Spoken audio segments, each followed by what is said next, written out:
તો મિત્રો આજે આપણે અહીંયા એક એવી હસ્તીનો ઇન્ટરવ્યુ લેવા માટે આવ્યા છીએ કે જેમણે તબીબી દુનિયામાં એક મહત્વનું સ્થાન મેળવી લીધું છે. માત્ર પ્રતિષ્ઠા કે સફળતાની જ દ્રષ્ટિએ નહીં, પરંતુ લોકોના હૃદયમાં એક લાગણીભર્યું સ્થાન બનાવ્યું છે. કાંઈક તો કારણ હશે ને. હવે કારણો તો અનેક છે અને આજે આપણે અહીંયા એ જ બધા કારણો જાણવા છે અને સાથે એ પણ જાણવું છે કે માણસના મનના અભેદ કિલ્લાઓને કે જ્યાં હજી સુધી કોઈ જ પહોંચી શક્યું નથી. અને આ જ બધું જાણવા માટે આજે આપણે અહીં આમંત્રિત કર્યા છે famous psychiatrist doctor Shailesh Jani સાહેબને, કે જેમનું કાર્યક્ષેત્ર ગુજરાતના ભાવનગરમાં છે. એ જ ભાવનગર કે જે સ્વતંત્રતાની સાથે જે રાજાઓએ પોતાના રાજ્યોને ભારત દેશને સોંપ્યા હતા, એમાં સૌ પ્રથમ પ્રાતઃ સ્મરણીય શ્રી કૃષ્ણકુમારસિંહજીએ આ ભાવનગરને ભારત દેશને સોંપ્યું હતું. આજે આ જ ભાવનગર ડોક્ટર શૈલેષ જાની સાહેબની કર્મભૂમિ છે. તો ચાલો મિત્રો, વધુ સમય ન બગાડતા સમગ્ર વિશ્વના જે ગુજરાતીઓ જેમને કંઈક જાણવું છે, જેમના મનમાં કઈ પ્રશ્નો છે, એ પણ ઇન્ટરનેટના માધ્યમથી અહીંયા જોડાઈ ચૂક્યા છે. તો આપણે વચ્ચે વચ્ચે એમના પણ સવાલો પૂછીશું. બરાબર? તો ચાલો આપણે એક સરસ મજાના તાળીઓના ગડગડાટથી ડોક્ટર સાહેબને આવકારીએ. Okay, so let's welcome the famous psychiatrist doctor Shailesh Jani.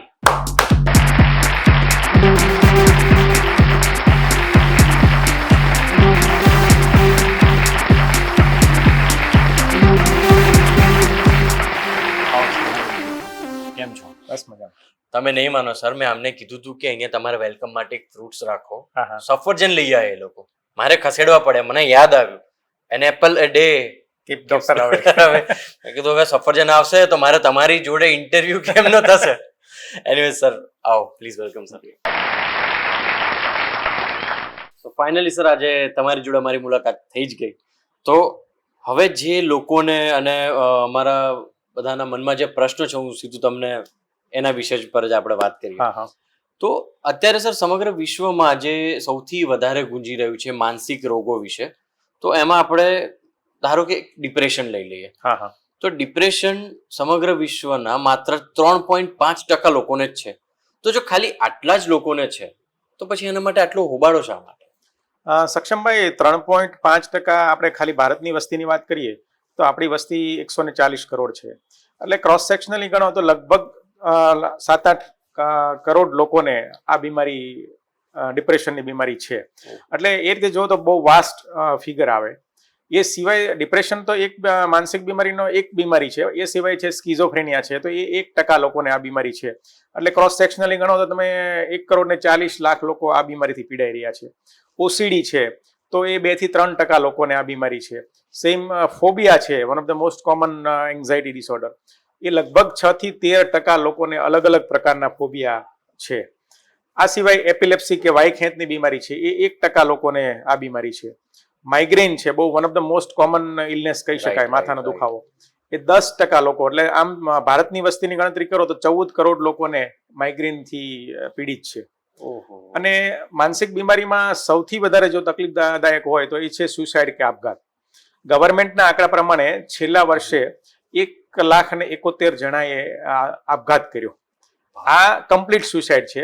પણ એની સામે 25 ગણા લોકો, એટલે લગભગ 42-43 લાખ લોકોએ આપઘાતનો પ્રયાસ કર્યો હતો, પણ સદભાગ્યે એ બચી ગયા છે. એટલે બહુ મોટો ફિગર ગણી શકાય. બાપ રે બાપ, આ તો ખરેખર મતલબ ઘણું મોટું જ કહેવાય આ વસ્તુ. હા, મતલબ મોટા ભાગના લોકો આ માનસિક બીમારીથી પીડાય છે. તો એમાં જેમ કે આપણે અત્યારે ટોપિક કાઢ્યો ડિપ્રેશનનો, મતલબ જો ડિપ્રેશન આપણે પહેલાના ટાઈમમાં જોઈએ તો એ આપણને ભાગ્યે જ સાંભળવા મળતો, રેરલી, કે ભાઈ કોઈ ડિપ્રેશનમાં છે. પણ અત્યારે એ વસ્તુ એટલી કોમન થઈ ગઈ છે કે મોટા અને મતલબ યંગસ્ટરને તો છોડો, નાના બાળકોમાં પણ ડિપ્રેશન જોવા મળે છે. તો એનું શું રીઝન હોઈ શકે કે ડિપ્રેશન, એ વસ્તુ વિશે તમે થોડું ડિટેલમાં જણાવી શકો? ડિપ્રેશનની સાઇન સિમ્ટમની વાત કરું તો મારા એક પેશન્ટના દાખલાથી કરું. 2-1 મહિના પહેલા એક કપલ મારી પાસે આવેલું. એ ભાઈ ગવર્મેન્ટમાં જોબ કરતા હતા અને રિસેન્ટલી રિઝાઇન કરી અને આ એની બીમારી માટે મને બતાવવા આવ્યા હતા. હવે એ ભાઈની હિસ્ટ્રી એવી હતી કે લગભગ 7-8 વર્ષથી આ ભાઈ કોઈક ને કોઈ પ્રકારની શારીરિક બીમારીથી પીડાતા હતા. બરાબર. 2-1 વર્ષ શરૂઆતમાં એને માથાનો દુખાવો રહ્યો. એટલે માથાના દુખાવા માટે જરૂરી MRI, CT સ્કેન એના સ્પેશિયાલિસ્ટને બતાવે. દવાઓ લે, રાઈટ. આ 2-1 વર્ષ ચાલ્યું. પછી 2-3 વર્ષ સુધી એને બેકએક થયું. બેકએકમાં અગેઇન સારા સારા ઓર્થોપેડિકને બતાવ્યું, MRI કરાવે, એક્સરે, USG બધું કરાવે, ફિઝિયોથેરાપી કરાવી, ઇવન 1 મહિના સુધી કમ્પ્લીટ બેડ રેસ્ટ પણ કર્યો. 2-3 વર્ષ આ ગાળો એનો ચાલ્યો. પછી એને પેટની બીમારીની શરૂઆત થઈ. તો પાચનમાં તકલીફ થાય, એસિડિટી થાય, પેટમાં કંઈક ને કંઈક ગડબડ રહે. બરાબર. અગેઇન ગેસ્ટ્રોલોજિસ્ટને બતાવ્યું, બધા સોનોગ્રાફી છે, એન્ડોસ્કોપી છે, બધું કરાવ્યું. 2-3 વર્ષ સુધી આ બધી વસ્તુ ચાલી. હવે આ લગભગ 7-8 વર્ષથી આ રીતે બીમાર રહેતા, ત્યારે નેચરલી એની ઓફિસમાં એને વારાઘડીએ રજા પડે, એટલે આખરે કંટાળીને એને રાજીનામું આપી દીધું અને પછી મને બતાવવા આવેલા. ઓકે. અને મેં એ ભાઈને જ્યારે અમુક અમારા બીમારીના લીડિંગ ક્વેશ્ચન કર્યા, તો એ ભાઈ છેલ્લા 7-8 વર્ષથી એને હતાશા, બેચેની, ઉદાસી, ઊંઘ નહોતી આવતી, કામમાં રસ ન પડે, આત્મવિશ્વાસ એનો ઓછો હતો, આ બધી વસ્તુ કંટાળીને ઘણી વખત એમ થાય કે આની કરતાં મરી જવું સારું, આપઘાતના વિચારો પણ એને આવતા હતા. અને બહાર જવું આવું ગમે નહીં, ફેમિલી સાથે, ફ્રેન્ડ સાથે હળવું મળવું ના ગમે. એને જે ભૂતકાળના બધા ઇન્ટરેસ્ટ હતા, એને રેડિયોનો અને મ્યુઝિકનો બહુ શોખ હતો, એમાં પણ એને જરાય પણ અત્યારે રસ નહોતો રહ્યો. આ બધી જ જે સાઇન સિમ્ટમ છે ને, એ ડિપ્રેશનના સાઇન સિમ્ટમ હતા. અને એ ભાઈને મેં સમજાવી, કાઉન્સેલિંગ કરી, મેડિસિન આપી. 20 દિવસ પછી મને બતાવવા આવ્યા. ઓકે. ત્યારે એના વાઇફ મારી સામે રડતા હતા. મેં કીધું કેમ રડો છો? એ કે સાહેબ 7-8 વર્ષમાં પહેલી વખત એ કે તમારા ભાઈ અમને બહાર હોટલમાં જમવા લઈ ગયા, અમારી સાથે હસીને વાતચીત કરે છે અને હવે આનંદ મારે છે. પછી મેં એમના જે સાહેબ એમને કીધું કે તમે હવે રેઝિગ્નેશન પાછું ખેંચી લો. એટલે મેં એના સાહેબ સાથે વાત કરી અને એ સાહેબે એનું રેઝિગ્નેશન હોલ્ડ ઉપર રાખ્યું હતું. અને એમને આજના દિવસે હજી એ ગવર્મેન્ટમાં જોબ કરે છે અને નિયમિત મને બતાવવા આવતા હોય છે. અમેઝિંગ. મતલબ આ ખરેખર બહુ જ સારું કહેવાય કે આવી રીતે આટલા જૂના વ્યક્તિ, મતલબ જે આટલા ટાઈમથી ડિપ્રેશન ને એમાં હતા ને, એ હવે એમાંથી બહાર છે. That's really so great. હવે તમે આ સમજાવ્યું, એમાં હજી એક તમે રોગ કીધો હતો, સ્કિઝોફ્રેનિયા. હા. તો એ સ્કિઝોફ્રેનિયા શું છે અને એની લગતી કોઈ તમારા દર્દીની વાત કે જે તમે અહીંયા શેર કરી શકો? ચોક્કસ. હવે સ્કિઝોફ્રેનિયા એક શુદ્ધ ગુજરાતીમાં કહું તો મનોવિચ્છિન્નતા કે વિચારવાયુ અમારી ભાષામાં કહેતા હોઈએ છીએ અમે. અગેઇન મારા એક પેશન્ટનો દાખલો આપું તમને. લગભગ અઠવાડિયા પહેલા એક પેરેન્ટ્સ એના 30 વર્ષના છોકરાને મારી પાસે લાવેલા. બરાબર. હવે એની હિસ્ટ્રી એવી હતી કે છેલ્લા 6-8 મહિનાથી એ સારી પ્રાઇવેટ ફર્મમાં જોબ કરતો હતો. એણે ઓફિસે જવાનું બંધ કરી દીધું. શરૂઆત એ રીતે થયેલી કે એને એવું ફીલ થતું હતું કે મારા મોબાઈલમાં મને કોઈક ટ્રેક કરી અને ફોલો કરે છે અને મને ફસાવવા માંગે છે. શરૂઆતમાં એને મોબાઈલ વાપરવાનો બંધ કરી દીધો. પછી ધીમે ધીમે ઓફિસ શરૂઆતમાં જતો હતો, પણ ત્યાં પણ એને એના કલીગ સાથે પ્રોબ્લેમ થતો કે એને કલીગ ઉપર એને વેમ અને શંકા જાય કે આ લોકો મારી વાતો કરે છે, આ મારી અગેન્સ્ટ કંઈક કાવતરું કરવા માંગે છે. એટલે ધીમે ધીમે ત્યાં થોડું ગુસ્સો અને ઝઘડા ને કરતો હતો, અને એટલે વાતાવરણ ખરાબ થઈ ગયું, એટલે એને ઓફિસે જવાનું બંધ કરી દીધું. ઘરે શરૂઆતમાં 1-8 મહિનો શાંતિથી રહ્યો. પછી ઘરે ધીમે ધીમે એની વાઈફ ઉપર એને શંકા થવા લાગી કે ભાઈ તું કેમ બહાર ગઈ હતી, કોની સાથે વાત કરતી હતી. એ ફોન ઉપર વાત કરે તો એની પર શંકા કરે કે તું કોની સાથે વાત કરે છો, કોઈની સાથે હળવા મળવા ના દે. એટલે એની પર ચારિત્રની શંકા કરવાની ચાલુ કરી. આ રીતે પછી ધીમે ધીમે હસબન્ડ વાઈફના ઝઘડા પણ ચાલુ થઈ ગયા.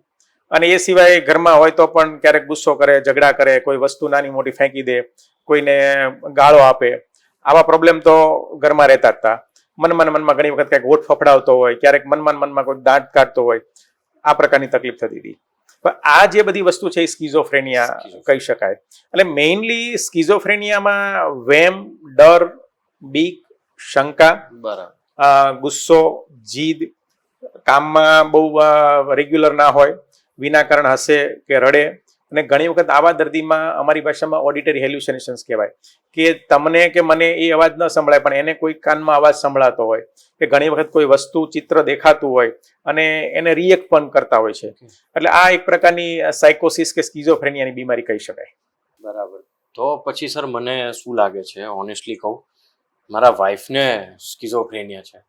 અરે એનું મન સર મારી સામે હળવું કરે, એ મારા પર અમુક ટાઈમે વેમ્બી રાખે, મારી જોડે ઝઘડે, અને એ જ્યારે એનું મન હળવું કરે મારી જોડે તો કલાક લગાડે. પણ સાહેબ હું જો મારું પેટ હળવું કરું ને તો મને તરત કહેશે તમને અંદર આજે 15 મિનિટ લાગી કે સાહેબ એ સ્કિઝોફ્રેનિયા જશે ને. નહીં, આ ઘરનો ક્વેશ્ચન સવાલ છે, એટલે આને સ્કિઝોફ્રેનિયા ના કહેવાય. હવે સર બીજી એક મારે એ વસ્તુ બી જાણવી છે કે જેમ આપણે સાંભળ્યું હશે કે કોઈને ધૂણવાનું કે માતાજી આવવા, તો એ શું હોઈ શકે? ધૂણવાનું માતાજી કે વળગાડ, અગેઇન મારા એક પેશન્ટ, ગઈકાલના જ પેશન્ટને હું વાત કરું. એક 30-35 વર્ષના બેનને મારી પાસે લઈ આવ્યા હતા. લગભગ 2-3 મહિનાથી એને આ તકલીફ હતી. હવે એ બેનની હિસ્ટ્રી એવા પ્રકારની કે એ ઘણી વખત અચાનક બોલવાનું ચાલુ કરી દે, રાડો પાડે, ગુસ્સો કરે, આમ હાથ પછાડે, બરાડા પાડે, આમ આંખો ફાડે, તમારી સામે જોવે કે હું માતાજી છું, મારા છોકરાનું બધું ધ્યાન રાખજો, જો ધ્યાન નહીં રાખો તો તમારું ધનોત પનોત કાઢી નાખીશ. એટલે આ જયારે પ્રકોપનો એપિસોડ આવે ત્યારે બધા જ ફેમિલી મેમ્બર ભેગા થઈ જાય, એકઠા થઈ જાય, માતાજીની આ બેનની માફી માગે કે ભવિષ્યમાં હવે અમારી આ જે ભૂલ છે એ નહીં થાય અને ભવિષ્યમાં હવે આવું નહીં કરીએ. એટલે આ બેનનો જે પ્રકોપ છે એ શાંત થઈ જાય. બરાબર છે. હવે આ જે વળગાડ કે ભુવાનું કે માતાજીનું કે આ ધૂણવાનું જે છે, હવે આ બેનની હિસ્ટ્રી તમને કહું તો આ બેનના નાની વયે મેરેજ થઈ ગયેલા. જોઈન્ટ ફેમિલીમાં રહેતા હતા. એટલે નેચરલી જોઈન્ટ ફેમિલીમાં થોડુંક સાસુ, નણંદ, દિયર, જેઠાણીના બધા નાના મોટા ઇશ્યુઝ હોય. હવે નાના મોટા પ્રોબ્લેમ હોય એટલે રાત પડે આ બેન એના હસબન્ડને કહે કે ભાઈ મને આવો આજે બાઈ આ કીધું ને દેરાણી જેઠાણી આ કીધું ને, પણ આ એના હસબન્ડ કોઈ વસ્તુ સાંભળે નહીં. એ બધું તારે તારી રીતે પતાવી દેવાનું, મને તારે કઈ વાત નહીં કરવાની. એટલે આ વર્ષોથી સંઘરી રાખેલી અતૃપ્ત ઈચ્છાઓ, યાતનાઓ, દુઃખ, પીડા, આ બધું એનું જે અનકોન્શિયસ માઇન્ડ છે ને, એ આ પ્રકોપના રૂપમાં કે માતાજી કે વળગાડ કે ધૂણવાના રૂપમાં બહાર આવતું હતું. એટલે આપણા અનકોન્શિયસ માઇન્ડની વિપરીત સંજોગો સામે લડવાની આ એક પ્રકારની ટેકનિક છે. અને સક્ષમભાઈ, આ જે સાયકોલોજી છે ને ખરેખર સમજવા જેવી છે. આ ધૂણવાનું વળગાડ કે માતાજી તો ખરું જ, પણ જ્યારે આપણે લાંબા સમયથી કોઈ દુઃખ, પીડા, આપણા અંદરનો કોઈ પ્રેશર જ્યારે બહાર ન આવે ત્યારે આપણું અનકોન્શિયસ માઇન્ડ આ બધી વસ્તુ તો કરે જ. એ સિવાય જ્યારે લાંબા સમયથી માથાનો દુખાવો હોય, સારવાર કરો છતાં મટે નહીં, લાંબા સમયથી કોઈ પણ પ્રકારની શારીરિક પીડાઓ, બેકએકથી માંડીને કોઈ પણ તકલીફ હોય, રિપોર્ટ તપાસ કરાવો, નોર્મલ હોય, દવા લેવો ના મટે, પેટની કોઈ લાંબા સમયની બીમારી હોય, વારે ઘડીએ ગભરામણ, મૂંઝારો, છાતીમાં દુખાવો કે વારે ઘડીએ બેભાન થઈ જતા હોય, આ બધી તકલીફમાં પણ જ્યારે રિપોર્ટ તપાસ કરાવો ના મટે ત્યારે શક્ય છે કે એની પાછળ તમારા અનકોન્શિયસ માઇન્ડમાં પડેલી યાતનાઓ, પીડાઓ, દુઃખ હોય છે. એટલે આમાં તમારે સાયકિયાટ્રિક સારવાર કરવી જોઈએ. તો સર, ખરેખર અત્યારે જે ઇન્ફોર્મેશન તમે અત્યારે અહીંયા આપી એ અહીં ઉપસ્થિત શ્રોતાગણ તેમજ જે લોકો ઓનલાઈન છે એ લોકો માટે પણ આ બહુ જ અમૂલ્ય છે. બરાબર. અને હવે બીજી એક વસ્તુ એ કે સર, તમે આગળ પણ હમણાં એક વખત કીધું હતું કે ઓસીડી કે જે અત્યારે ઘણો બધો સાંભળવામાં આવી રહ્યો છે, તો એ ઓસીડી શું છે અને એના શું લક્ષણ હોઈ શકે? ઓસીડી ને ફૂલ ફોર્મ કહો તો ઓબ્સેસિવ કમ્પલ્સિવ ડિસઓર્ડર એવું કહી શકાય. એમાં બે પાર્ટ હોય, એક ઓબ્સેશન અને બીજું છે કમ્પલ્ઝન. એમાં આ જે પ્રકારના દર્દી હોય એમાં વધુ પડતા હાથ ધોવા, વારે વારે કોઈ પણ વસ્તુને ચેક કરવી, મનમાં અમુક પ્રકારની ગણતરીઓ કરવી, એકની એક ક્રિયાઓ વારે વારે કરે રાખે. ઘણી વખત આવા લોકો એકી બેકી કે ઓડ ઇવન નંબરમાં બહુ માનતા હોય. ઘણી વખત અમારા પેશન્ટો ઓસીડીના અંદર આવે ને તો એ રૂમમાં આવે ત્યાં ખબર પડી જાય કે આને ઓસીડી છે. એ અમારા દરવાજાની અંદર આવે, બહાર જાય, અંદર આવે, બહાર જાય, 2-3 વખત એવું કરીને જ અમારી પાસે અંદર આવે એટલે ખ્યાલ આવી જાય કે આમને ઓસીડી જ છે. એ સિવાય ઘણી વખત એમને દેવી દેવતાઓ વિશે પણ ખરાબ અને ખોટા વિચાર આવતા હોય એવું બને. ઘણા HIV, એઇડ્સ અને કેન્સરનો એક પ્રકારનો એનામાં ડર બેસી ગયો હોય. એટલે આવા દર્દી એક ચોક્કસ બીમારી માની લે કે ભાઈ મને HIV છે કે મને કેન્સર છે, પછી વારા ઘડીએ ડોક્ટર પાસે જાય, એના રિપોર્ટ કરાવે, રિપોર્ટ નોર્મલ આવે એટલે થોડો સમય શાંત થઈ જાય, ફરી પાછા એને થાય કે મને પાછું કેન્સર કે HIV થઈ ગયું છે. એટલે આ રીતે રિપીટેડ એક્ટિવિટી કરે અને એને જે વિચાર આવે એ વિચારોને અનુલક્ષીને એને કામ કરવું પડે. જો એ કામ ન કરે તો એનું કોઈ આગળ બીજી ક્રિયામાં એનું મન ન લાગે. અને આપણે ધારીએ છીએ એની કરતા આવા દર્દીઓની સંખ્યા ખૂબ વધારે છે. ઇવન બાળકોથી માંડી અને વૃદ્ધો સુધી કોઈ પણ ઉંમરે આ બીમારી થઈ શકતી હોય છે. અને પર્ટિક્યુલરલી અત્યારે બાળકોમાં પણ આ ઓસીડીના લક્ષણો ખૂબ જોવા મળે છે. તો સર, 100% મારો એક ફ્રેન્ડ છે, હું પહેલા તેને કીધું ભાઈ વિમલ તું ઓસીડી છે, સાંભળી લેજે. સાહેબ, એવો ભાઈબંધ છે એને વારે વારે પહેલા તો હાથ ધો, તમે જે હમણાં કીધું ને હાથ ધોવાનું અને ગણતરીઓ સતત મારા ઘરેથી નીકળશે એટલે એની જે એના ઘરે જશે ને તો દર વખતે આજે આટલા કિલોમીટર થયા તો ગાડી એવરેજ કેટલી, અરે પણ સેમ જ રસ્તો છે, ગણતરી એની ચાલુ હોય. આપણે કે ગણતરી કરવાથી કે કિલોમીટર તો બદલીને જ જવાના, એટલે એ તું ભાઈ ઓસીડી જ છું.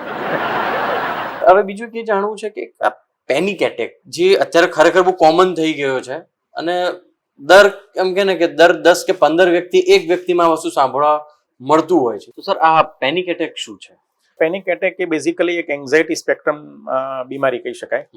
એમાં વ્યક્તિને અચાનક ડર લાગવા માંડે અને ડરને અનુલક્ષીને એના ફિઝિકલ રિએક્શન આવે. દાખલા તરીકે આવા દર્દી જ્યારે અમારી પાસે આવે ત્યારે આમ ગભરામણ થાય, મૂંઝારો થાય, છાતીના ધબકારા વધી જાય, છાતીમાં દુખાવો થાય, હાથ પગમાં ખાલી ચડતી હોય એવું કે, આખા શરીરમાં પરસેવો વળી જાય, ઠંડા શેરડા પડતા એવું કે, હાથ પગમાં ધ્રુજારી આવે, પેટમાં ચુથારો થતો હોય, ચક્કર આવતા હોય કે માથું ભમતું હોય, આ પ્રકારની એને તકલીફ થાય અને એમને સતત એવા વિચારો કે કંઈક અઘટિત ઘટના બનવાની છે અને જો મને અત્યારે તાત્કાલિક કોઈ સારવાર નહીં મળે તો મને હાર્ટ એટેક આવી જશે. એટલે આ જે છે ને એ પેનિક એટેક કહેવાય અને આ પેનિક એટેક જો વારે વારે આવે તો એને અમારી ભાષામાં પેનિક ડિસઓર્ડર કહેવાય. અને આવા દર્દીઓને એવી મેન્ટાલિટી હોય કે આવું થાય એટલે તરત એ હોસ્પિટલ નજીકના કોઈ પણ દવાખાને ડોક્ટર પાસે જાય, રિપોર્ટ તપાસ કરાવે, ડોક્ટર સાદી પણ કોઈ દવા આપે અને કહે કે તમને કાંઈ નથી એટલે તરત જ એનું પેનિક એટેક શાંત થઈ જાય. અને આ એક પ્રકારની એન્ઝાયટી, ટેન્શન, ચિંતાની બીમારી છે અને આની જો યોગ્ય સારવાર કરવામાં આવે તો ખૂબ સારા રિઝલ્ટ મળતા હોય છે. બરાબર. તો મતલબ બેઝિકલી આપણે આ વસ્તુ ઘણી બધી જગ્યાએ જોતા હોઈએ છે, પણ એમ માની લો કે આપણા ઘરના અને આપણા પડોશી કે આપણા ફ્રેન્ડ સર્કલ આને બહુ લાઇટલી મતલબ આમ એકદમ હળવાશથી લે છે, તો મતલબ એ જ હળવાશ આગળ જઈને એક મોટું રૂપ ધારણ કરી શકે છે. બની શકે. તો મિત્રો સરે કહેલી લિંક ઉપર ક્લિક કરજો કે જે અહીંયા નીચે સ્ક્રીન ઉપર આવે છે, રાઈટ? હવે સર આ આપણે થઈ પેનિક એટેકની વાત. હું નાનો હતો ને ત્યારથી એક આ શબ્દ હું બહુ જ સાંભળતો આવ્યો છું, જે છે ફોબિયા. હા. તો એ ફોબિયા શું હોય અને એમાં શું થતું હોય છે? ઘણી બધી અલગ અલગ ભાષાઓમાં ફોબિયાને લઈને અલગ અલગ ફિલ્મો પણ બનેલી છે. હા. તો એના વિશે ડિટેલમાં તમે અમને કહી શકો? શ્યોર. ફોબિયા એટલે કોઈ ચોક્કસ વસ્તુ, એક્ટિવિટી કે સિચ્યુએશનનો એક પ્રકારનો ડર. અલગ અલગ ઘણા પ્રકારના ફોબિયા હોય છે. એમાં એક એનિમલ ફોબિયા દાખલા તરીકે બહુ કોમન હોય છે કે કોઈ વંદો છે, ગરોળી છે, કરોળીઓ છે એનો ડર લાગતો હોય. અમુક એન્વાયરમેન્ટલ ફોબિયા હોય, દાખલા તરીકે કોઈને ઊંચાઈ ઉપર ડર લાગે, કોઈકને ડેપ્થનો ડર લાગે, કોઈકને પાણીનો ડર લાગે, કોઈકને વાવાઝોડાનો ડર લાગે. અમુક સિચ્યુએશનલ ફોબિયા હોય કે માની લો કે કોઈને બંધ જગ્યા છે એમાં ડર લાગે, એ રૂમમાં પેક કરીને ના બેસે. અમારા ઘણા પેશન્ટો આવે તો એ અમને અમારા કન્સલ્ટિંગ રૂમનું બહાણું બંધ ના કરવા દે કે સાહેબ બહાણું બંધ નહીં કરતા તો મને ગભરામણ થશે. એટલે બંધ જગ્યાનો ડર લાગે, કોઈકને ઓપન સ્પેસનો પણ ડર લાગે.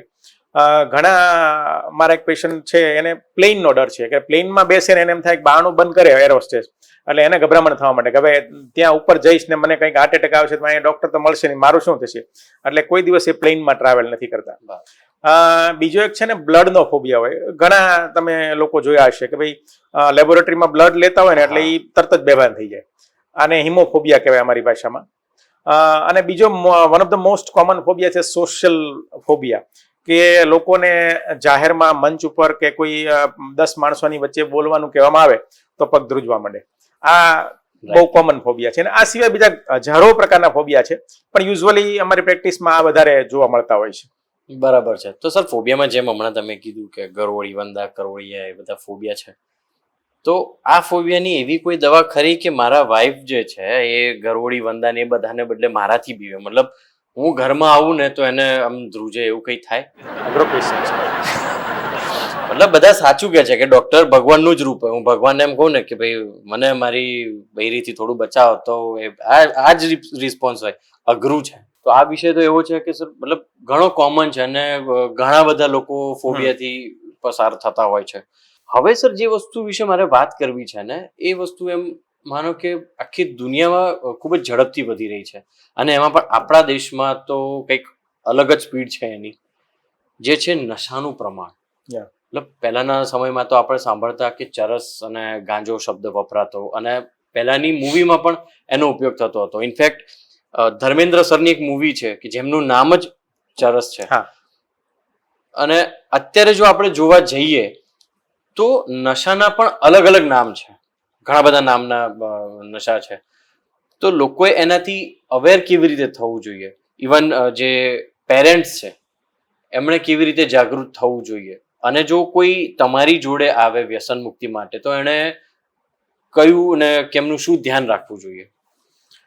હવે વ્યસન અમે આમ જોઈએ તો બ્રોડ બે કેટેગરીમાં કહી શકાય. એક છે સબસ્ટન્સ એબ્યુઝ, કે જેમાં બધા કોઈને કોઈ પ્રકારના પદાર્થો લેતો હોય, અને બીજું છે બિહેવિયરલ એડિક્શન, કે એમાં વર્તનને લગતા વ્યસન હોય. સબસ્ટન્સ એબ્યુઝની વાત કરું તો આપણે જે પાન, માવા, બીડી, ગુટકા, તમાકુ, આલ્કોહોલ, દારૂ જે છે, એ સિવાય અત્યારની યંગ જનરેશનમાં પર્ટિક્યુલરલી પ્રચલિત હોય તો વીડ, ગાંજો, એમડી, ડ્રગ્સ, જૂના બધા જે છે એ લોકો ચરસ, અફીણ, કાલા, બ્રાઉન શુગર, કોકેઇન, એટલે આ પ્રકારના અલગ અલગ ઘણા પ્રકારના વ્યસનો છે. અને બિહેવિયરલ એડિક્શનની વાત કરું તો અત્યારની જે જનરેશનમાં જે બહુ one of the most common છે સોશિયલ મીડિયાને લગતું અને ઇન્ટરનેટનું વ્યસન. ઇવન અમારી જે લેટેસ્ટ બુક આવી અમારી સાયકિયાટ્રીની ક્લાસિફિકેશનની, એમાં ઇન્ટરનેટ એડિક્શન ડિસઓર્ડરને એક બીમારી હવે કન્સિડર કરવામાં આવે છે. સોશિયલ મીડિયાના અલગ અલગ પ્રકારના વ્યસન હોય છે. અમુક લોકોમાં પોર્નોગ્રાફીનું પણ વ્યસન છે. એ સિવાય લાઇક, કોમેન્ટ અને શેરના પણ હવે વ્યસન થઈ ગયા છે. હમણાં જ મારે એક યંગ 20 વર્ષની છોકરી બતાવવા આવી હતી. એ રોજ આખા દિવસમાં 8-10 સેલ્ફી લે, એને એડિટ કરે, બધું કરી અને પછી બીજે દિવસે સવારમાં એ પોસ્ટ કરે. અને જો એને અમુક ચોક્કસ લાઇક કે કોમેન્ટ ના મળે તો એને ડિપ્રેશનમાં આવી જાય કે ભાઈ મારે તો આટલી કોમેન્ટ આવી હતી કે ગઈકાલે મારે 10 લાઇક હતી, આજે કેમ મારે 8 જ લાઇક થઈ ગઈ. એટલે અત્યારની જનરેશનમાં આવા પ્રકારના પણ એડિક્શનો ખૂબ વધી ગયા છે. બરાબર. અને ઘણા બાળકોમાં બહુ નાનપણથી આપણે મોબાઈલ આપી દેતા થઈ ગયા છીએ. એટલે ઇવન 5-7 વર્ષના બાળકો પણ હવે મોબાઈલથી દૂર નથી જઈ શકતા. એટલે જો ભવિષ્યમાં આ બધી વસ્તુ આપણે અત્યારે કવર નહીં કરીએ તો એના બહુ માઠા પરિણામ આવી શકે છે.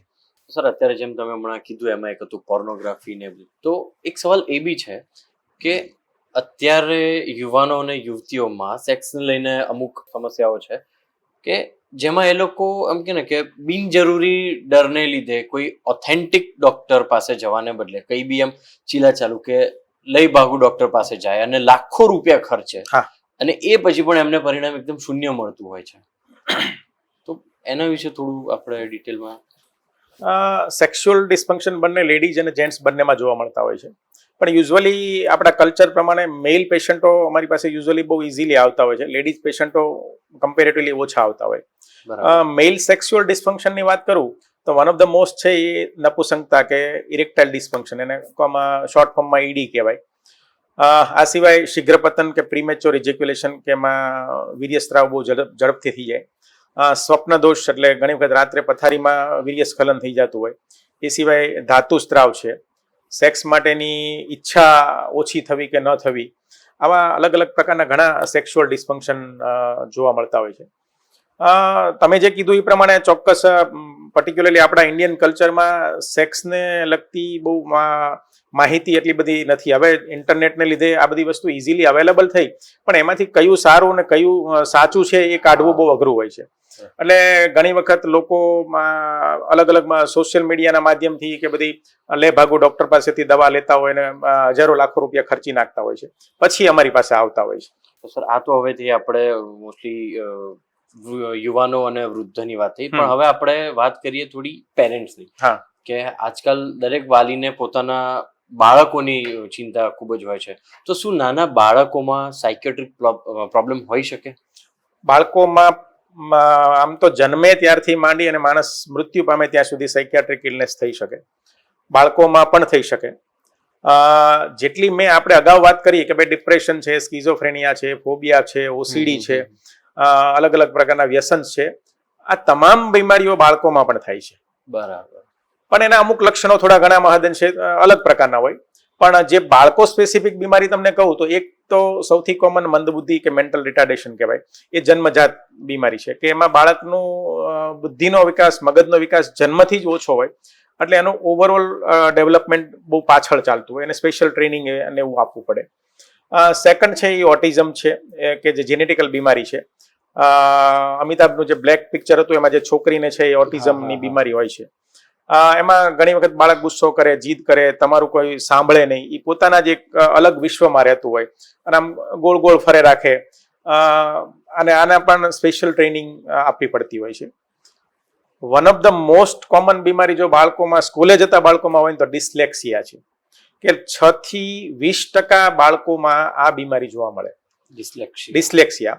હવે તમે તારે જમી પે મૂવી જોયું હશે, એમાં આમિર ખાન જે પેલો ઈશાન નામનો છોકરો છે, એ ઈશાનને ડિસ્લેક્સિયાની બીમારી છે, કે એમાં કેવું હોય કે બાળક ઘણી વખત લખી શકે તો વાંચી ન શકે, ક્યારેક વાંચી શકે તો લખી ન શકે, અને ઘણી વખત આમ ટીચર્સ એને બોર્ડ ઉપર કંઈક લખતા હોય તો એને લખતા ગમે તે હોય, એ પેલું તારા દેખાય ને, માછલી દેખાય ને, ઝાડવા દેખાય ને, પક્ષી દેખાય ને, એટલે એનું બ્રેઇનની જે સર્કિટ હોય ને એ ફોલ્ટી હોય, એટલે એ જે પણ હોય એનું બધું મિસઇન્ટરપ્રિટ કરે. એટલે આવા બાળકો ઘણી વખત બધા જ સબ્જેક્ટમાં હોશિયાર હોય તો મેથ્સમાં ખરાબ હોય, અને ઘણી વખત તમે જોયું હોય, બહુ કોમન છે કે આવા લોકો ટ ને બદલે ડ લખે, ઢ ને બદલે ઠ લખે, એટલે એનું માઇન્ડનું આખું જે મિરર ઇમેજ આવતી હોય. બરાબર. અને આને લીધે ઘણી વખત બાળકો સ્કૂલમાં માર પણ બહુ ખાતા હોય કે તને ખબર નથી પડતી, પણ બેઝિકલી એની જે સ્ટ્રક્ચરલ પ્રોબ્લેમ છે એટલા માટે આ થતું હોય છે. આ સિવાય બાળકોમાં ઊંઘમાં પથારીમાં પેશાબ થઈ જવો 4-5 વર્ષ સુધી બરોબર છે, પણ એ પછી પણ જો રાત્રે પથારીમાં પેશાબ થઈ જાય તો એક પ્રકારની બીમારી કહેવાય. સ્કૂલે જતા ડર લાગવો એ પણ બહુ કોમન છે. એટલે આ બધા બાળકોના સ્પેસિફિક ડિસઓર્ડર કહી શકાય. તો સર, અત્યારે આપણે આટલી બધી જે અલગ અલગ બીમારીની વાત કરી, તો હવે મને એક એ બી સવાલ આવે છે કે જે વૃદ્ધો છે, એ વૃદ્ધોની કોઈ પર્ટિક્યુલર બીમારી ખરી કે જે વૃદ્ધોમાં દેખાતી હોય વધારે? હા, ચોક્કસ. આ બધી બીમારીઓ જે અગાઉ આપણે વાત કરી, ડિસ્કસ કરી, એ બધી બીમારી તો વૃદ્ધત્વમાં પણ આવી શકે મોટી ઉંમરે, પણ સ્પેસિફિક બીમારી છે ને એ ડિમેન્શિયા છે. એટલે ઘણી વખત તમે નામ સાંભળ્યું તો આલ્ઝાઇમર ડિસીઝ કરીને આવે. ડિમેન્શિયા ઘણા પ્રકારના હોય, એમાં મુખ્યત્વે એનું મેઇન લક્ષણ છે યાદશક્તિ ઓછી થતી જવી. જેમ જેમ ઉંમર વધે એમ થોડી થોડી યાદશક્તિ ઓછી થાય, એ નેચરલ વસ્તુ છે. પણ આ ડિમેન્શિયાના દર્દીમાં બહુ ઝડપથી યાદશક્તિમાં પ્રોબ્લેમ આવતો હોય છે. શરૂઆતમાં ઘણી વખત કોઈ પૈસા ભૂલી જાય, કે પાકીટ ભૂલી જાય, કે ચાવી ભૂલી જાય, એવી નાની નાની વસ્તુથી શરૂઆત થાય. પછી ધીમે ધીમે ક્યાંક બહાર ગયા હોય તો ક્યારેક સરનામું કોઈ પૂછે તો ન યાદ આવે, પોતાનું ઘર ઘણી વખત શેરી ભૂલી જાય, ક્યારેક નામ કોઈનું યાદ કરવામાં એને તકલીફ પડે કે આ કોણ, તો કે આ પેલા ભાઈનો છોકરો, એમ ગોળ ગોળ જવાબ આપે. એટલે યાદશક્તિની જે ડિમેન્શિયાની બીમારી છે એ વૃદ્ધત્વમાં બહુ સ્પેસિફિક જોવા મળતી હોય છે. બરાબર છે સર. તમે જે એકદમ સિમ્પલ વેમાં તમે જે બધું સમજાવ્યું, હું ઓનેસ્ટલી કહું કે આપણા શ્રોતાગણ જે લોકો ઓનલાઈન છે એ ને તેમજ મને પણ ઘણું બધું અહીંયા જાણવા મળ્યું છે. તો સર, હવે આપણે થોડુંક જે ઓનલાઈન આપણને એક પ્રશ્ન પૂછવામાં આવે છે, આપણે એના ઉપર એક વખત જોઈ લઈએ.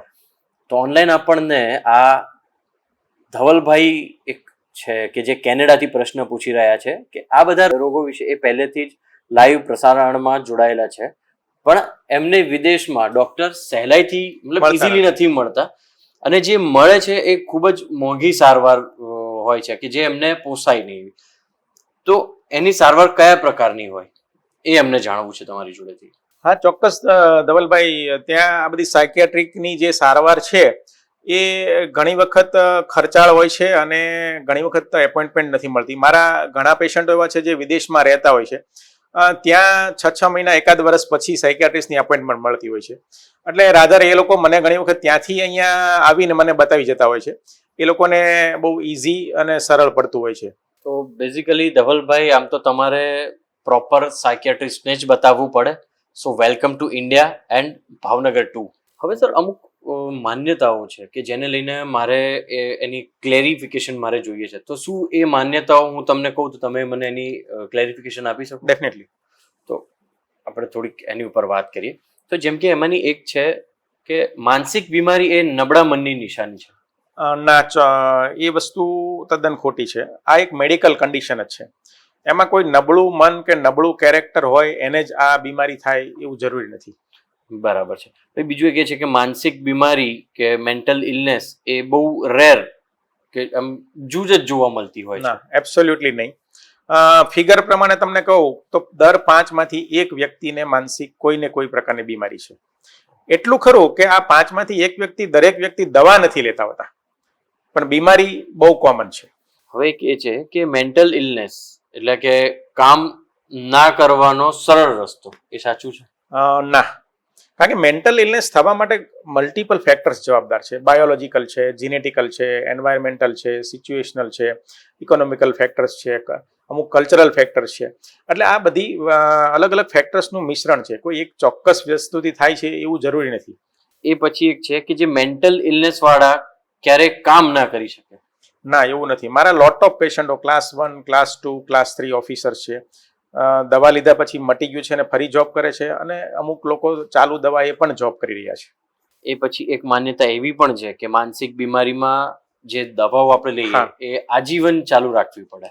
ના, ઇટ ડિપેન્ડ્સ. આમ કેવા પ્રકારની બીમારી છે, કેટલામી વખત એને ઉઠલો માર્યો છે, દર્દીની ફેમિલી સપોર્ટ સિસ્ટમ કેવી છે. ઘણી વખત દર્દી વ્યસન કે એવું બધું લેતો હોય તો વારે ઘડી ઉઠલા મારે લાંબો સમય લેવી પડતી હોય છે. જીનેટિક્સ, માની લો કે એના ફેમિલીમાં જો બીમારી ચાલી આવતી હોય, એવા કન્ડિશનમાં ઘણી વખત દવા લાંબો સમય ચાલતી હોય છે. પણ મોટે ભાગે તકલીફ શું થાય કે મોટા ભાગના દર્દીઓ કીધા પ્રમાણે 6-8 મહિના, વર્ષ જે પણ કીધું હોય એ દવા પૂરી કરતા નથી, અધવચ્ચે છોડી દે, એટલે બીમારી ફરી ઉઠલો મારે, એટલે એ રીતે લાંબો સમય ચાલતી હોય છે. હવે બીજી એક માન્યતા એવી પણ છે કે જે સાયકિયાટ્રિસ્ટ જે હોય છે એ બધા ઘેરની જ દવા આપે છે. ના, એવું નથી. એટલું ખરું કે અમારી મોસ્ટ ઓફ ધ સાયકિયાટ્રિક ઇલનેસીસમાં ઊંઘ અને ભૂખ ઉપર પહેલી અસર થતી હોય. પેશન્ટ અમને કહે કે સાહેબ ઊંઘ નથી આવતી, તો અમારે એને ઊંઘની દવા આપવી પડે. એ સિવાય દર્દી ઘણી વખત સુસાઇડલ હોય, આપઘાત કરે એમ હોય, દર્દી હોમિસાઇડલ હોય, બીજાને ઈજા કરી શકે એમ હોય, બાયપોલર મૂડ ડિસઓર્ડર કેવું છે, અમુક વ્યસનને છોડાવવા માટેની જ્યારે સારવાર કરતા હોય, એવા કન્ડિશનમાં અમારે ક્યારેક ઘેનની દવા આપવી પડતી હોય છે. દરેક પેશન્ટને અમે ઘેનની દવા આપીએ એવું નથી. ઓકે, હજી એક થેરાપી વિશે મારે થોડું જાણવું છે કે જે એક ઈસીટી કે શોક થેરાપી જે આપણે કહીએ એ શું થેરાપી છે? ઈસીટી મતલબ ઇલેક્ટ્રોકન્વલ્સિવ થેરાપી. ઓકે. એની અંદર દર્દીને 6-1 કલાક ભૂખ્યા રાખી અને અમુક બ્લડ બેઝિક ઇન્વેસ્ટિગેશન એવું કરાવી અને જનરલ એનેસ્થેશિયા આપતા હોય, સીસી સુંઘાડતા હોય, અને બ્રેઇનમાંથી માઇલ્ડ કરંટ પસાર થતો હોય, અને આનાથી મગજની અંદરના જે બધા કેમિકલ છે એ કેમિકલમાં જે ઇમ્બેલેન્સ થઈ ગયું હોય એ બધી વસ્તુ બેલેન્સમાં આવતી હોય છે. એટલે બહુ સેફ, સરળ અને બહુ કિફાયતી સારવાર છે. આજના સેશનમાં આજે આપણે ઘણી બધી અલગ અલગ બીમારીની આપણે વાતો કરી. તો સર, આ બધી જે બીમારીઓ થાય છે એનું કોઈ પર્ટિક્યુલર રીઝન હોઈ શકે? એટલે એક ચોક્કસ કારણથી થાય છે એવું ન કહી શકાય. મલ્ટિપલ ફેક્ટર્સ કામ કરતા હોય. સૌથી પહેલું છે જીનેટિક્સ, કે જો તમારા પેરેન્ટ્સમાં કે કોઈ ફર્સ્ટ ડિગ્રી રિલેટિવમાં કોઈ પણ પ્રકારની માનસિક બીમારી હોય તો એ બીમારી એના બાળકોમાં થવાની શક્યતા વધારે છે. બીજું છે, જન્મતી વખતે જો બાળકને માથામાં, મગજમાં ઈજા થઈ હોય, પ્રેગ્નન્સી દરમિયાન માતાએ કોઈ એવી દવાઓ કે એવું લીધું હોય ને એને લીધે બાળકને કોઈ ઈજા થઈ ગઈ હોય. એ સિવાય બાળકનું ડેવલપમેન્ટ થાય, જ્યારે બાળકનું ચાઇલ્ડહુડ છે એમાં કોઈ એને ટ્રોમેટિક ઇવેન્ટ્સ બની હોય, ચાઇલ્ડ એબ્યુઝ છે, સેક્સ્યુઅલ એબ્યુઝ છે, આ બધી વસ્તુની પણ જીવન પર્યંત એની ઘણી વખત અસર રહેતી હોય છે. બીજું છે, મેઇન ફેક્ટર છે બાયોલોજીકલ, મતલબ મગજની અંદર અમુક પ્રકારના ન્યુરોકેમિકલ્સ કે ન્યુરો ટ્રાન્સમીટર્સ હોય, કે ડોપામાઇન છે, સિરોટોનિન છે, નોરેપિનેફ્રિન છે, એસિટાઇલ કોલાઇન છે. આ બધા જ કેમિકલમાં જ્યારે અપડાઉન થાય, અમુક કેમિકલો ઘટે, અમુક વધે, ત્યારે અલગ અલગ પ્રકારની માનસિક બીમારીઓ થતી હોય છે. દાખલા તરીકે સિરોટોનિન, નોરેપિનેફ્રિન જ્યારે ઘટે ત્યારે ડિપ્રેશન થતું હોય છે. ડોપામાઇન નામનું કેમિકલ જ્યારે ખૂબ વધી જાય ત્યારે સ્કિઝોફ્રેનિયા કે મેનિયા નામની બીમારી થતી હોય છે. એટલે અમારી દવાઓ પણ આ બધી ન્યુરો ટ્રાન્સમીટર્સને બેલેન્સમાં રાખવા માટેનું કામ કરતી હોય છે. આ સિવાય ઇકોનોમિકલ અમુક ફેક્ટર્સ છે, અમુક કલ્ચરલ ફેક્ટર્સ છે, સોશિયો ઇકોનોમિકલ ફેક્ટર છે. તમામ પ્રકારનું સ્ટ્રેસ, ટેન્શન, ચિંતા, ભાગદોડ, આપણી લાઈફસ્ટાઈલ, અલગ અલગ પ્રકારના વ્યસનો, આ બધી જ વસ્તુ મેન્ટલ ઇલનેસ માટે જવાબદાર હોય છે. વાહ સાહેબ, વાહ. અત્યાર સુધી આપણે જે બી વાત કરીને એ બધું હું પણ પહેલી જ વાર જાણી રહ્યો છું. અને ઓનેસ્ટલી કહું ને તો આપણા દેશમાં એક સંકોચને કારણે લોકો વાતો ના કરી શકતા હોય, કે લોકો સુધી માહિતી ના પહોંચી શકતી હોય, કે જેના લીધે લોકો અજાણ રહેતા હોય છે આ બધી માહિતીથી. એટલે હવે હું એટલું તો હું ચોક્કસપણે કહી શકું છું કે નાના નાના અમુક જે લોકોના પ્રોબ્લેમ્સ હોય છે હું પણ સમજી શકું છું અને હું એમને અવેર પણ કરી શકું છું. ભલે એમની જે સારવાર છે એ મારા હાથમાં ન હોય, પણ હું એટલું તો 100% કહીશ કે એના માટે તમારા જેવા નિષ્ણાત તબીબ ડૉક્ટર જ હોવા જોઈએ. તો આપણે અત્યાર સુધી જે બધા રોગની ને જે બી આપણે અત્યારે વાત કરી, તો એની કોઈ પર્ટિક્યુલર સારવાર હોઈ શકે? ચોક્કસ. હવે સૌથી પહેલા મેડિકલ સારવારની વાત કરું તો એઝ એ ડોક્ટર અમે આ બધી કંટ્રોલ કરવા માટે દવાઓ આપતા હોઈએ. દવાઓમાં એન્ટી ડિપ્રેશન, એન્ઝિયોલાઇટિક, મૂડ સ્ટેબિલાઇઝર્સ, આ બધી દવાઓ આપતા હોઈએ છીએ ડિપેન્ડિંગ ઓન પેશન્ટ. એન્ઝિયોલાઇટિક આ બધી પેશન્ટની કન્ડિશન પ્રમાણે. દવા સિવાય બીજી એક સારવાર છે, અગાઉ વાત કરી એમ ECT કે ઇલેક્ટ્રોકન્વલ્સિવ થેરાપી. રાઈટ. બહુ ઇઝીલી અને બહુ ઝડપથી આમાં દર્દી સાજા થતા હોય છે. અને ત્રીજી અમારી મેઇન સારવાર છે સાયકોથેરાપી. સાયકોથેરાપીની અંદર અમે દર્દી સાથે 1-to-1 વાત કરતા હોઈએ. એમાં દર્દીનું સ્ટ્રેસ, ટેન્શન, કોઈ રિલેશનશિપ ઇસ્યુ, કોઈ guilt feeling, time management, career issues, social બીજા કોઈ પ્રોબ્લેમ્સ, આ બધા એના મનની વાતો જાણવાની કોશિશ કરી અને એને એમાં સમજાવતા હોઈએ છીએ, કાઉન્સેલિંગ કરતા હોઈએ છીએ કે આ વસ્તુમાં કઈ રીતે એને ટેકલ કરવું. સાયકોથેરાપીમાં બીજા અલગ અલગ ઘણા પ્રકાર હોય છે. બહુ તમે કદાચ સાંભળ્યું તો CBT કરીને છે, કોગ્નિટિવ બિહેવિયર થેરાપી, જેમાં વ્યક્તિના વિચારો, વર્તન અને એક્ટિવિટી, આ 3 વસ્તુ પર મેજર ફોકસ કરવામાં આવે અને સપોઝ દર્દીનું નેગેટિવ જે થોટ્સ હોય એને પોઝિટિવમાં કઈ રીતે કન્વર્ટ કરવું એ શીખવાડતા હોઈએ છીએ. આ સિવાય ગ્રુપ થેરાપી કરીને હોય છે કે એમાં એક જ પ્રકારની બીમારીના દર્દીઓને ભેગા કરી અને એ દર્દીઓ પોતાની જાતે આ બીમારીમાંથી કઈ રીતે બહાર આવવાની કોશિશ કરે છે અને એણે કઈ કઈ ટેકનિક અપનાવી એ ડિસ્કસ કરી અને બીજા લોકોને એમાંથી મોટિવેશન મળતું હોય છે. બીજી અન્ય થેરાપી છે ફેમિલી થેરાપી. ફેમિલી થેરાપીમાં ઘણી વખત ફેમિલીના પ્રોબ્લેમને લીધે માનસિક બીમારી થતી હોય ત્યારે ઇન્ડિવિજ્યુઅલ ફેમિલી મેમ્બર્સને મળી અને ઘણી વખત ફેમિલીની મિટિંગ બોલાવી અને ક્યાં ઇશ્યુઝ છે, કોણે કયો ભાગ ભજવવાનો છે, કોણે શું કરવાનું છે, એ વિશે પણ અમે ડિસ્કસ કરતા હોઈએ છીએ. એટલે અલગ અલગ પ્રકારની ઘણી સાયકોથેરાપી આ રીતે એપ્લાય કરતા હોઈએ છીએ. તો સર હવે મારે હવે એક આટલા સરસ મજાના આપણા અમૂલ્ય સેશન બાદ હજી એક વસ્તુ જે જાણવી છે એ છે કે મેન્ટલી હેલ્ધી મતલબ માનસિક તંદુરસ્તી માટે આપણે શું કરવું જોઈએ? ચોક્કસ. સૌથી પહેલું છે કનેક્ટ. ફેસબુક થ્રુ નહીં પણ ફેસ ટુ ફેસ. જેટલું આપણે ફેમિલી, ફ્રેન્ડ્સ, કલીગની સાથે ફિઝિકલી આમ મળતા રહેશું, સમયાંતરે, વારે તહેવારે કે વીકેન્ડમાં મને લંચ માટે, ડિનર માટે ભેગા થઈએ, આ વસ્તુ એક વેન્ટિલેશન તરીકે કામ કરતું હોય છે. એટલે કનેક્શન બહુ અગત્યનું છે. બીજું છે ઇનફ એક્સરસાઇઝ. કોઈ પણ વ્યક્તિએ મિનિમમ 1.5-2 કલાક કોઈ પણ પ્રકારની શારીરિક કસરત, ચાલવું, દોડવું, gym, swimming, cycling, walking, jogging, જે ફાવે એ કરવું જોઈએ. મિનિમમ 1-1.5 કલાક. આ શારીરિક કસરત માત્ર ફિઝિકલ પેલા માટે નહીં પણ મેન્ટલ હેલ્થ માટે એટલી જ જરૂરી છે. ત્રીજું છે ખાસ કરીને મિનિમમ 6-8 કલાક ઊંઘ. રિસર્ચ નવો ડેટા એવું કહે છે કે છેલ્લા 25-30 વર્ષમાં આપણી ઊંઘના 2-3 કલાક ઓછા થઈ ગયા છે. અને ઊંઘ માત્ર આપણને શારીરિક થાક દૂર કરવા માટે નહીં પણ મેન્ટલ હેલ્થ માટે એટલી જ જરૂરી છે. આ ઊંઘ દરમિયાન આપણા મગજની અંદર અમુક મેટાબોલિક ચેન્જીસ થતા હોય. જે કચરો આખા દિવસમાં જે બન્યો હોય બ્રેઇનની અંદર, એ કચરો બહાર ફેંકાતો હોય.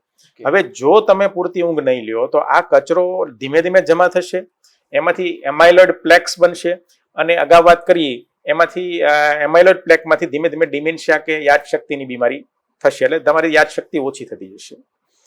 આ સિવાય કોઈક એવો જિંદગીમાં શોખ રાખવા, કંઈ પણ, કે ફોટોગ્રાફી છે કે સંગીત છે કે જેનાથી તમારું મન પ્રફુલ્લિત રહે, હળવું રહે, રિલેક્સ રહે. બીજું ખાસ કરીને અત્યારના યંગસ્ટર્સમાં મોબાઈલ અને સોશિયલ મીડિયાનું બહુ ખૂબ પેલું વધી ગયું છે. એને બહુ લિમિટમાં રાખવું જોઈએ. કોઈ પણ પ્રકારના વ્યસન, પાનમાવાથી માંડી અને કોઈ પણ મેજર બીડી, સિગરેટ, આલ્કોહોલ, કાંઈ પણ, દરેક વસ્તુ તમારી મેન્ટલ હેલ્થને ખરાબ કરે છે. અને કોઈ પણ વ્યક્તિએ મિનિમમ 45 મિનિટથી 1 કલાક ધ્યાન, મેડિટેશન, પ્રાણાયામ કોઈ પણ ટેકનિકથી કરવું જોઈએ કે જેનાથી માઇન્ડ રિલેક્સ રહે. તો સર તમે અત્યારે જે અમને નોલેજ આપ્યું, જે માહિતી મતલબ ઇન્ફોર્મેશન તમે અમને આપી કે મેન્ટલ હેલ્થ માટે કનેક્ટ રહેવું જોઈએ, જીમ જવું જોઈએ, તો હું વિમલ તને એટલું જ કહીશ કે તું ભલે OCD છું પણ તું મારો મિત્ર છું. કનેક્ટ રહેજે અને અહીંથી સીધા આપણે જીમમાં જવાનું છે, બરાબર? તું ભલે ના પાડતો. તો સર હું હવે તમને એટલું જ કહીશ કે આપણા સમગ્ર જે વિશ્વના લોકો જે અત્યારે ઓનલાઈન આપણી જોડે ઇન્ટરનેટના માધ્યમથી સંકળાયેલા છે એમના તરફથી, જે લોકો અહીં ઉપસ્થિત છે એમના તરફથી, અને હું પોતે સક્ષમ, તમે જે ઇન્ફોર્મેશન આપી, તમે જે અમારા માટે સમય કાઢ્યો એના માટે હું તમને દિલથી થેન્ક યુ કહું છું સર. વેલકમ. કેમ કે ઘણા બધા લોકોના સવાલ હતા કે જે એમને પૂછવા હતા, એટલે જોડે હું તમને સોરી પણ કહીશ કે જો મારો કોઈ સવાલ તમને થોડો ક્યાંક એવો ખટક્યો ઇટ્સ હોય. ઓકે. કેમ કે બહુ લોકોના સવાલ અમને આવતા હતા અને આ ખરેખર એમના માટે ને મારા પર્સનલી બી હું કહું તો મારા માટે બી બહુ જ અમૂલ્ય સેશન રહી છે આ. So thank you so much sir. Thank you.